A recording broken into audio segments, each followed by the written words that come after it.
The Clone Wars! I'm beaming with nostalgia, just talking about it. I grew up watching The Clone Wars, of course, as have many of you. But why doesn't Disney ever talk about a live-action series about The Clone Wars? There's many stories that haven't been told during the Clone Wars era. And think about how many actors could come back. But what about some actors that are no longer with us? What about some things that cannot be recreated, like in animation in 3D form? And that's what I'm going to talk about with you guys. The pros and cons, baby. Everything about Clone Wars live action if Disney ever gets up from its behind and Lucasfilm, they come together and announce a series that will make them a buttload of cash. They are corporations, they want to make money. Clone Wars live action, man, there's nothing to it. It's simple, it's arithmetics, mathematics, 2 + 2, whatever Terrence Howard says nowadays because he knows math better than Albert Einstein. So let's go and talk about the pros and cons of Clone Wars live action.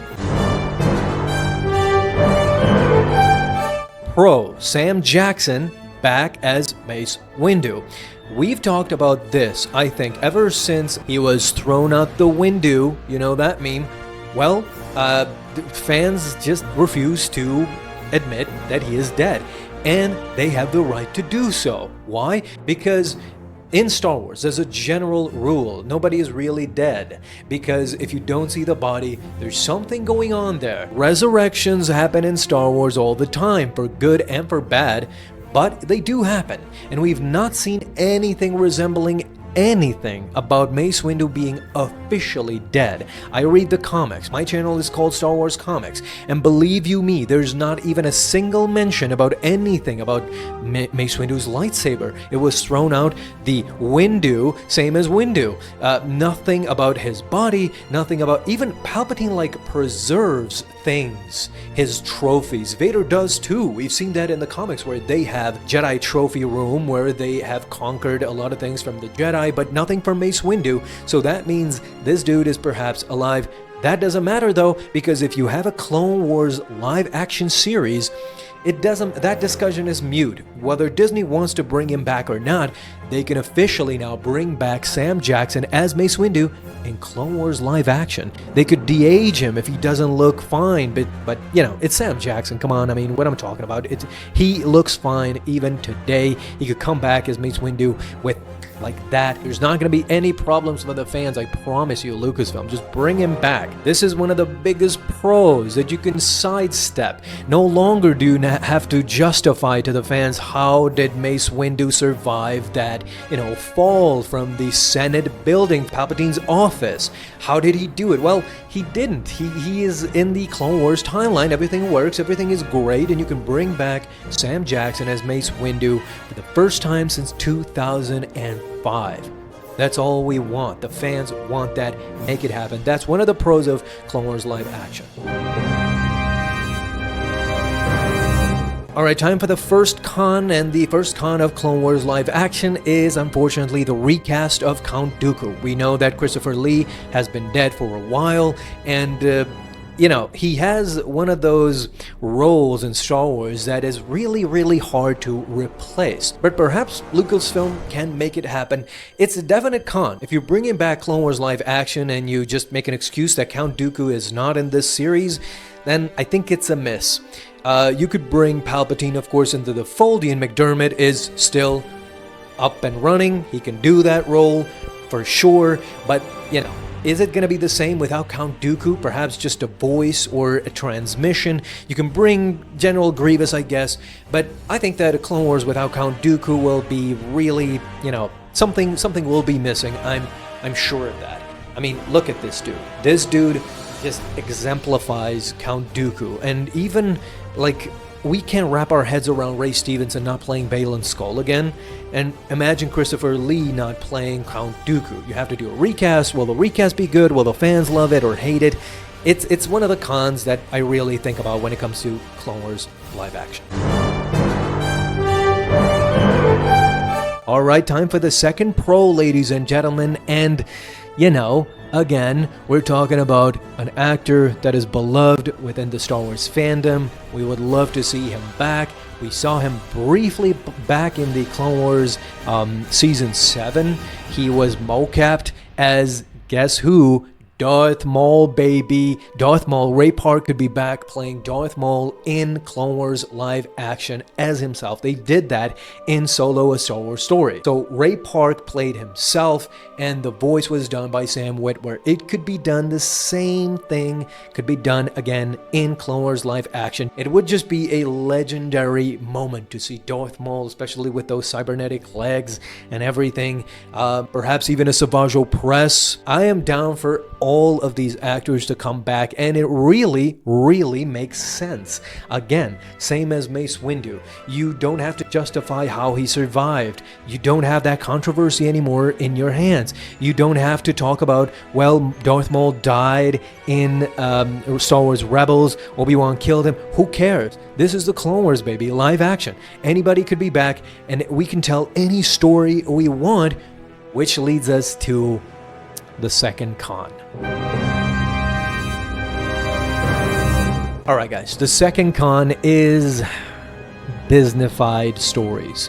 Bad storytelling. We've seen this constantly. We saw this very recently with the Obi-Wan series. Everybody expected for the Obi-Wan series to be this monumental, gigantic thing, and for the fight scenes and for something, I mean, I could barely remember what I liked about that show. There's a lot of dislikes. And one of the dislikes, of course, out of all the fandom is the storyline of the Obi-Wan series.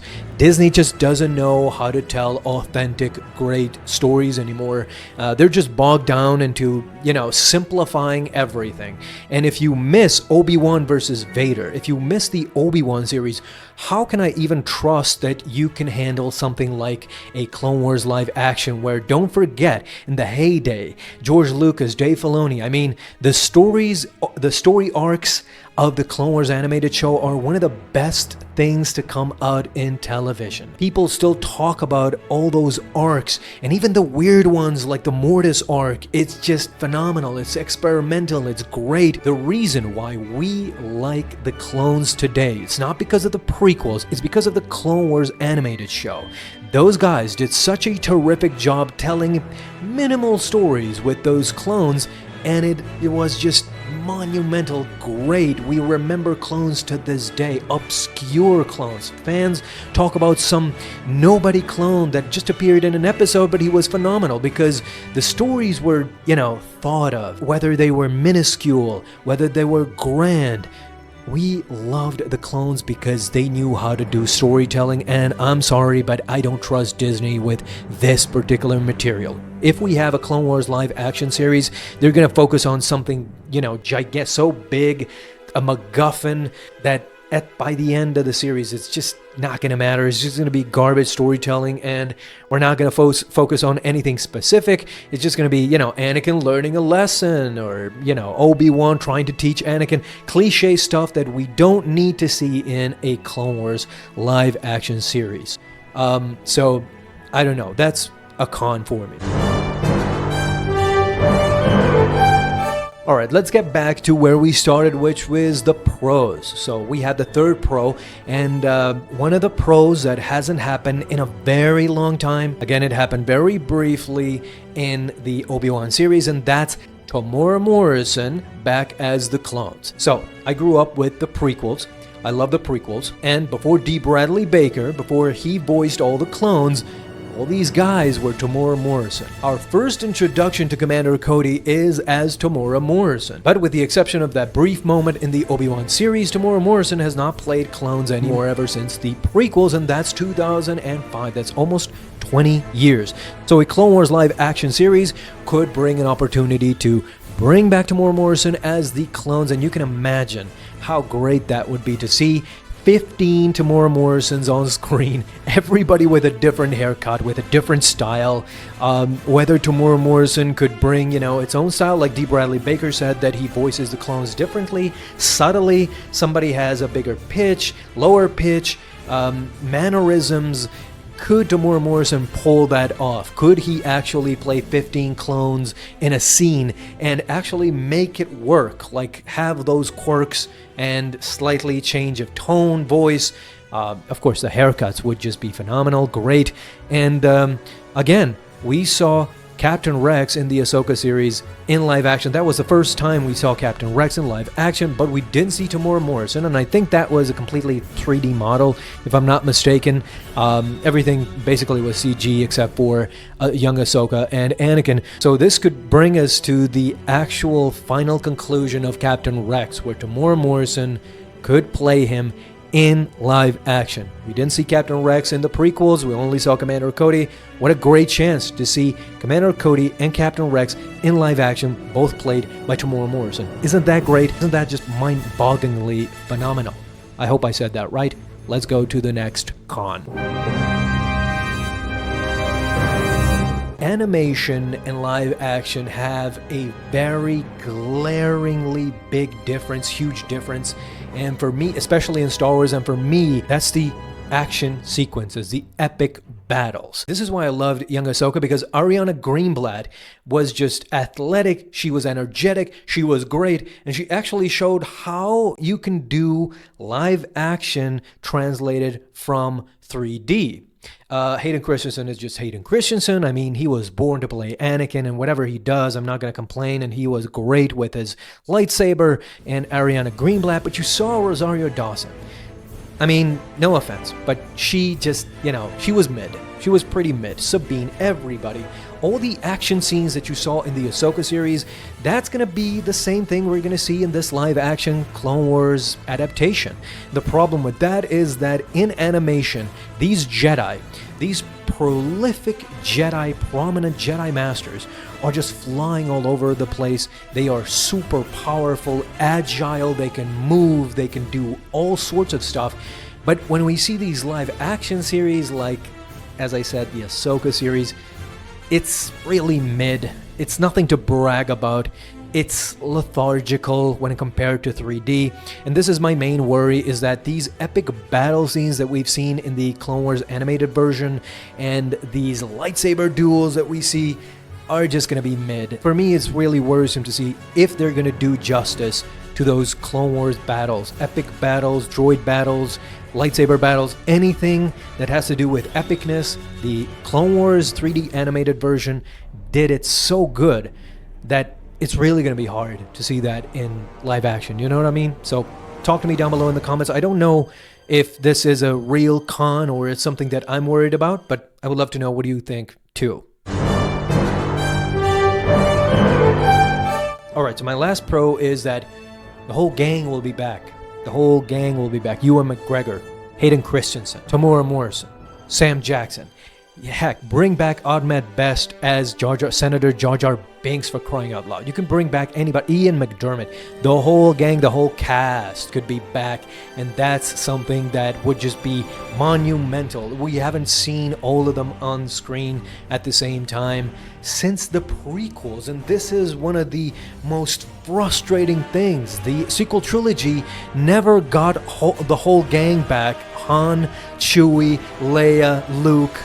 We never saw them together. How are they miscalculating so much? If they do the Clone Wars live action series, everybody could be back, baby. Everybody's there.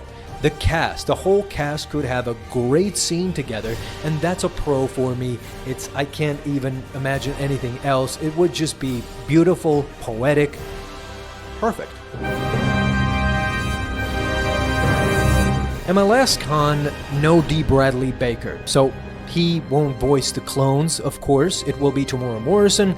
But a slight, tip, he could voice something. So no D. Bradley Baker, but him not voicing the clones from the Clone Wars series is something really hard to imagine. I think I'm just nitpicking, but Tamora Morrison will do a great job. But again, it's hard to imagine these clones not voiced by D. Bradley Baker. So those are my pros and those are my cons. And I hope Disney, whenever they wake up from this nightmare, you can try again. Nostalgia, it works. And I want to see Clone Wars live action. We deserve to see all these actors back.